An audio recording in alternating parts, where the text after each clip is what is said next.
चमकपुर गांव में गोपाल नाम का एक लड़का रहता था।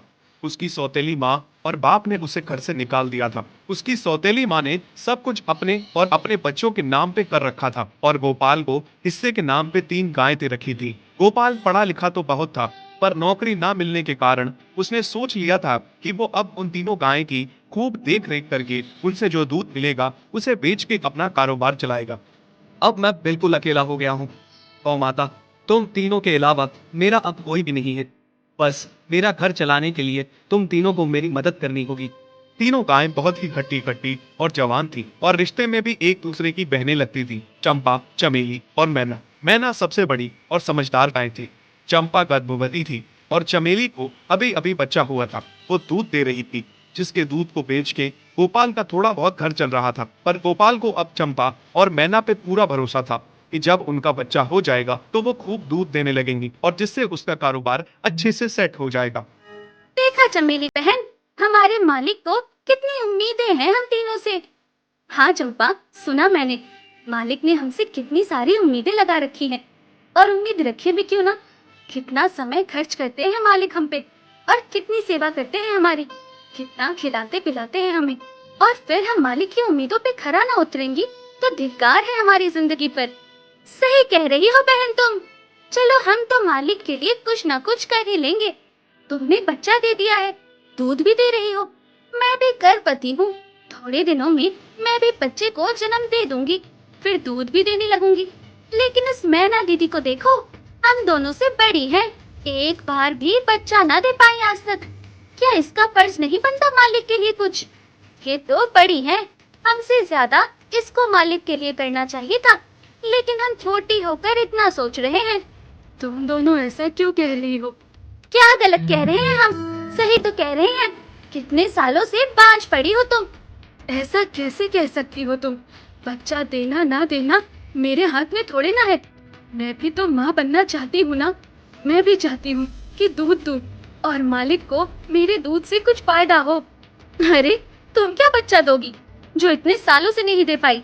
तुम ये ख्वाब लेना बंद करो कि तुम बच्चा दोगी और तुम्हारे दूध से मालिक को कोई फायदा होगा।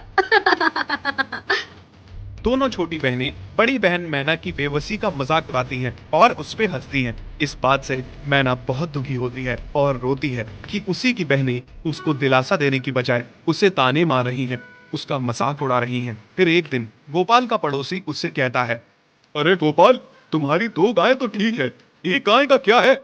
उससे तुम्हें कोई फायदा नहीं है, बेच क्यों नहीं देते उसे? अरे नहीं नहीं भाई साहब, बेचना क्यों उसे? अभी बच्चा नहीं दे रही तो क्या पता कल वो बच्चा दे दे। कोई भी काम जल्दबाजी में नहीं करना चाहिए। अरे नहीं गोपाल, मेरे कहने का ये मतलब था कि तुम्हें अपना कारोबार जल्द खड़ा करने की जरूरत है, क्योंकि तुम्हारे घर वालों ने तुम्हारे साथ जो कुछ भी किया वो बहुत गलत था। अब तुम्हें जो भी करना है अकेले ही करना है।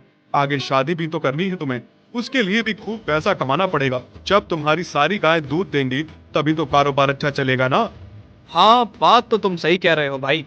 मेरी मानो तो तुम अपनी गायों को क्रॉस करवा के देख लो, शायद उससे बच्चा हो जाए। हाँ, ये सुझाव तुमने सही दिया, मैं कल ही ऐसा कर लेता हूँ। सुना तुमने मैना बहन मालिक की बातों को? कितना परेशान है मालिक तुम्हारी वजह से। पर तुम्हें तो कोई बात कह ही नहीं सकती, झट से बुरा जो मान जाती हो तुम। मैना ये सब सुन के बहुत दुखी होती है, पर करती भी क्या, उसके हाथ में कुछ नहीं था।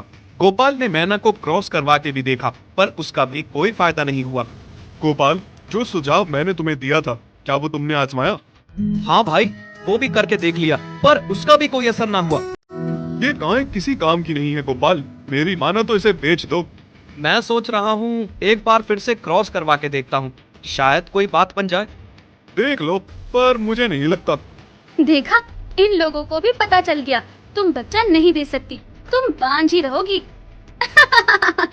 सही कह रही हो तुम दीदी, इतने जतन करने के बाद भी बच्चा नहीं हो रहा तो अब क्या होगा? गोपाल मैना को एक बार फिर से क्रॉस करवा लेता है। दोनों बहनें चंपा और चमेली मैना के बांझपन का मजाक उड़ाती हैं और उस पे खूब हंसती हैं। फिर एक दिन मैना चमेली के बच्चे के साथ खेल रही थी कि तभी चंपा देख लेती है। हाँ देख तो चमेली दीदी, ये मैना दीदी तेरे बच्चे के साथ क्या कर रही है? मुझे समझ में नहीं आ रहा, वो इस बांझ के साथ अपने बच्चे को कैसे छोड़ सकती है? जब मेरा बच्चा आ जाएगा